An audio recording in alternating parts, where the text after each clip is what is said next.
très important d'écouter ce que Dieu veut dire ce soir. Et ce soir, le Seigneur veut vraiment toucher un certain nombre de cœurs ce soir. Et je vais demander maintenant au Saint-Esprit de venir nous surprendre dans tout ce que nous sommes, dans tout ce que nous vivons. Parce que j'ai vraiment à cœur de prier pour chacun de vous. Et j'ai vraiment dans le cœur de voir dans l'esprit ce que Dieu veut vous dire. Tu viens visiter une personne qui est hospitalisée à cette heure-ci, que le Seigneur vient de faire sortir du coma maintenant. Et il y a une personne chez vous, dans l'assemblée ce soir, qui connaît cette personne qui a été mise dans le coma suite à des problèmes de santé. Et le Seigneur dit qu'elle va sortir du coma, là, maintenant. Elle est en train de sortir du coma et que d'ici 24 heures, vous allez apprendre la nouvelle et que vous pourrez témoigner de ce que Dieu a fait. Parce que le Seigneur est un Dieu de victoire et que ce qu'il le dit, il le fait. Je n'ai nul besoin de le voir pour le croire. Je sais que c'est une réalité. Cela, je ne pouvais pas l'imaginer, je ne pouvais pas le concevoir. C'est Dieu qui le déclare et il le fait maintenant. Il y a une personne, je répète, qui prie très fortement pour un membre de sa famille ou de ses proches qu'elle connaît, qui a été mis dans le coma suite à des problèmes de santé. Et le Seigneur vient la sortir de ce coma maintenant. Elle sort de son coma et elle retrouve la pleine possession de ses moyens. Amen. Alléluia. Amen, Seigneur. Ça va surprendre les médecins dans la rapidité de son rétablissement. Amen. Nous te rendons grâce.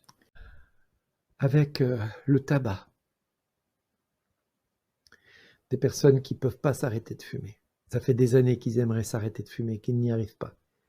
Et le Seigneur me met, ne crains pas. Alors tu es une femme qui avait vraiment vécu de lourdes choses, difficiles dans ta vie. Ça a été dur dans ta vie. Beaucoup d'agressivité, beaucoup d'agression sur ta chair, sur ton être tout entier. Et tu t'es rabattu sur la cigarette comme pour fuir la douleur, comme pour fuir la blessure. Et le Seigneur te dit, mais je suis la guérison. Je suis celui qui te guérit. Et le Seigneur veut vraiment ce soir guérir ton cœur de cette addiction au tabac parce qu'il veut te montrer que ce qui s'est passé est désormais effacé et que cela n'a plus lieu d'être dans ton cœur et dans ta chair. Tu n'as plus à te culpabiliser parce que oui, l'ennemi a mis vraiment un doigt sur ta vie en disant que c'était ta faute. On a dit que c'était ta faute que tu as été agressé. Parce que soi-disant que tu ne savais pas t'habiller correctement et que tu as séduit des hommes. Et le Seigneur te dit, non, ma fille, non. C'est l'ennemi qui s'est servi d'une faiblesse pour t'atteindre. Mais ce n'est pas toi qui étais faible, c'est l'ennemi qui a utilisé la faiblesse de cet homme, de ces hommes qui t'ont agressé. Parce que tu as été agressé plusieurs fois, le Seigneur me met ça dans le cœur. Donc je ne veux pas que tu te dises ça sur Facebook, tu n'en parles pas. Ça, c'est entre toi et le Seigneur. Si tu veux témoigner, tu témoignes un message de manière privée. Tu n'as pas besoin de t'humilier à nouveau publiquement. Le Seigneur ne te demande pas de faire cela. Le Seigneur te demande de vraiment le faire en message privé, si tu veux, auprès de Claire ou de Bernard, ou de quelqu'un d'autre, mais tu ne témoignes pas à visage découvert parce que Dieu ne veut pas que tu t'humilies à cette heure-ci. Tu as besoin de te restaurer. Et quand tu seras restauré, là, tu pourras témoigner en disant « j'ai été guéri ». Voilà. Mais pour l'instant, Dieu veut te guérir et Dieu commence la guérison dans ta chair. Il y a une personne aussi qui a des très violents maux de tête, des problèmes de céphalée, avec des douleurs qui sont derrière les cervicales, là ici, au niveau du cortex cérébral, avec des problèmes pour tourner la tête, comme si elle avait des vertiges. Voilà. Elle a du mal à tourner la tête du côté gauche essentiellement. Le côté droit, ça va à peu près, mais le côté gauche, ça fait très mal sur l'arrière. Et le Seigneur vient rétablir. Tu as une chaleur qui vient de se déposer sur ta nuque actuellement. Et le Seigneur est en train de guérir avec cette chaleur ta vertèbre qui est déplacée. Alors ne crains pas. Dieu est en train de faire des merveilles dans ta chair là, actuellement. Voilà. Et ça, c'est suite à un accident que tu as eu, une chute que tu as faite. Alors, je ne sais pas de quelle nature, mais tu as fait une chute et à la suite de ça, tu as commencé à avoir des maux de tête assez fréquemment. Voilà. Il y a une autre personne qui a des acouphènes sur l'oreille droite, des sifflements très désagréables. Et le Seigneur est en train de rétablir tes acouphènes. Le Seigneur est en Il train est de en tout, train de les guérir. il est en train de rétablir tes acouphènes, de guérir ces acouphènes qui ont été vraiment, de rétablir ton audition où tes acouphènes te nuisaient. Pardon, excuse-moi, je me rendais compte qu'il y avait quelque chose qui n'allait pas dans la phrase que je disais, mais voilà. C'était le Seigneur est en train de guérir les acouphènes que tu as à l'oreille droite. Voilà, c'est le terme exact. Merci Seigneur Jésus. Merci Seigneur. À toi la gloire. À toi la gloire. Il y a une personne aussi qui a des problèmes de goût. Elle a perdu le goût depuis quelques mois en arrière suite à, je crois que c'est le Covid qui a dû faire ça. J'ai que ça dans l'esprit. Mais tu as des pertes de goût. Quand tu manges, tu as l'impression de manger du papier depuis plusieurs semaines et même plusieurs mois. Et c'est vraiment très désagréable. Du coup, ça te donne plus trop envie de manger. Et le Seigneur rétablit ton côté gustatif. Maintenant, dans le nom de Jésus, tout est rétabli.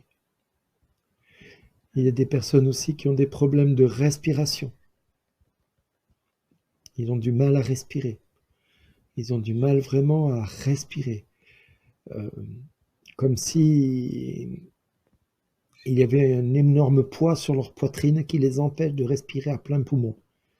Et le Seigneur me demande de leur dire d'aspirer profondément et de souffler profondément pour recevoir la libération qui est en train de venir dans ta chair. Le Seigneur est en train de libérer tes poumons. Alors, aspire profondément l'Esprit de Dieu pour qu'il vienne en profondeur rétablir et décoller toutes les chambres, les alvéoles de tes poumons qui ont été comme obscurcis par la maladie.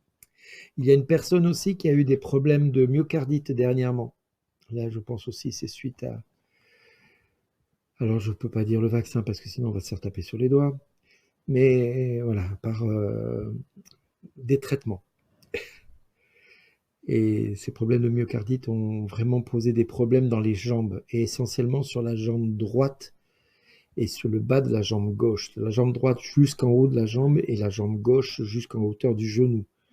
La personne a vraiment des problèmes de fourmis très fréquemment dans les pieds et des douleurs très violentes au niveau des jambes, et essentiellement dans l'aine pour la jambe droite. Et le Seigneur veut vraiment que tu te lèves peut-être. Tu te mettes debout vraiment et que tu reçoives cette guérison là maintenant, là où tu es. Le Seigneur veut vraiment rétablir. Il y a des personnes qui sont dans les formes de boulimie aussi, vraiment où ils se jettent sur la nourriture et puis ils ne peuvent pas s'en retenir.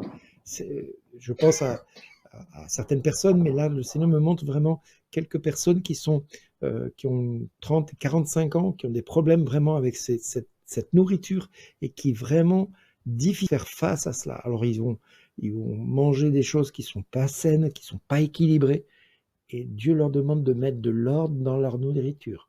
Il y en a certaines, par contre, qui vont pratiquement rien manger parce qu'ils ont des problèmes d'estomac.